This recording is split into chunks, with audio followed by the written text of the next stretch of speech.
12वा श्री गणेशाय नमः. कराया जगदुद्धार, हरावया भूभार, वारंवार परमेश्वर नाना अवतार धरीत असे. भक्तजन तारणार्थ अक्कलकोटी श्री दत्त यतिरूपे प्रकट होत तेची समर्थ श्री स्वामी. गताध्यायाच्या अंती बाळप्पा आले अक्कलकोटी. पुण्यनगर पाहुणी दृष्टी आनंदपोटी नचमावे.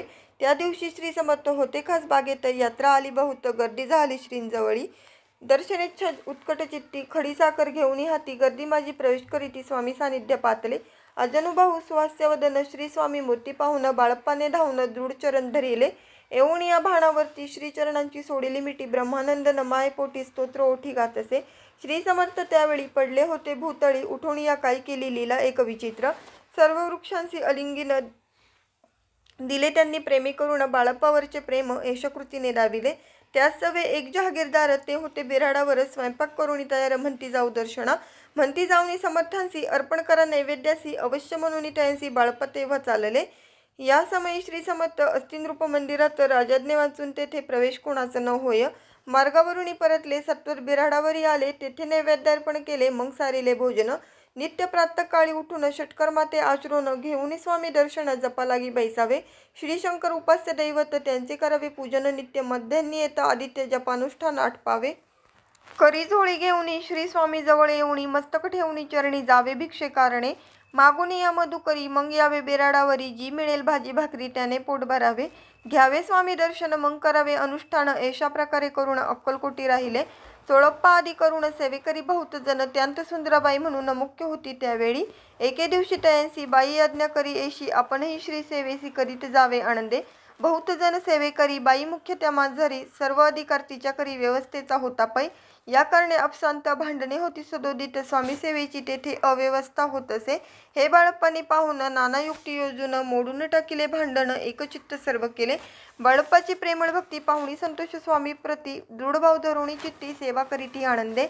ऐसे लोटता काही दिवस, बाळप्पाची या शरीरास प्यारी जडली रात्रंदिवस. चैन नसे क्षणभरी, भोग भोगीला काही दिन. कागदाची पुडी बेंबीतून पडली ती पाहता. उकलोन विष त्यांत निघाले. पूर्वी कोण्या कृतज्ञे, बाळप्पासी यावे मरण. विष दिदले काढोल्यांतून, आज पडले बाहेर. स्वामी कृपेने आजवरी, गुप्त असे उदरी. सद्गुरु सेवा त्याचे करी, व्हावी लिखित विधींचे. प्रत्येक सोमवारी त्यांनी महादेवाची पूजा करुणी. मग यावे परतुनी स्वामी सेवे कारणे. हे पाहुणे एके दिवशी बाई विनवी समर्थांसी. आपण सांगुनी बाळप्पासी शंकर पूजनी वर जावे. तैशी आज्ञा तया प्रती, एके दिनी समर्थ करीती. परी बाळप्पाचे चित्ती, विश्वास काही पटेना. बाईच्या आग्रहावरून समर्थ दिली आज्ञा जाण. हे नसेल सत्यपूर्ण, विनोद केला निश्चय. पूजा करणे उचित, न करावे हिची सत्य. या परी चिठ्ठ्या लिहित प्रश्न पाहत बाळप्पा. एक चिठ्ठी तयांतून उचलूनी पाहता वाचून. न करावीची पूजन तिये माझे लिहिलेसे. तेव्हा सर्व भ्रांती पिटली, स्वामी आज्ञा सत्य मानली. ही भानगड पाहिली श्रीपाद भटजीने. श्रीपाद भट एके दिवशी काय बोलती बाळप्पासी. दारापुत्र सोडून देशी, आपण येथे राहिला. आपण आल्यापासून आमचे होते नुकसान. ऐसे बोल ऐकून बाळप्पा मनी खिन्न झाला. स्वामींनी मज आज्ञा द्यावी, मी जातो आपल्या गावी. परी तुम्ही युक्ती योजावी, आज्ञा होईल ऐशीच. श्रीपाद भट्टे एके दिवशी विचारिले समर्थांसी. कुलदेवतेच्या दर्शनासी जावयाची बाळप्पा. ऐसे ऐकून या समर्थ हास्यमुखे काय बोलत. कुलदेवतेचे दर्शन नित्य बाळप्पा येथ करीत असे. श्रीपाद म्हणे बाळप्पासी, समर्थ न देती आज्ञेसी. टरी टाकून चिठ्ठ्यासी आज्ञा द्यावी आपण. तयाचे कपट न जाणुनी, अवश्य म्हणे त्याच दिनी. 2 चिठ्ठ्या लिहोणी उभयतांनी टाकिल्या. चिठ्ठी आपल्या करी, भटजी उचली सत्वरी. येथे राहुणी चाकरी, करी ऐसे लिहिलेसी. स्वामींचरणी दृढ भक्ती, बाळप्पाची जडली होती. कैसा दूर तया प्रती, करतील यती दयाळ. इति श्री स्वामी चरित्र सारामृत. नाना प्राकृत कथा संमत. सदा प्रेमळ परिसोतो. 12ोऽध्याय गोडा.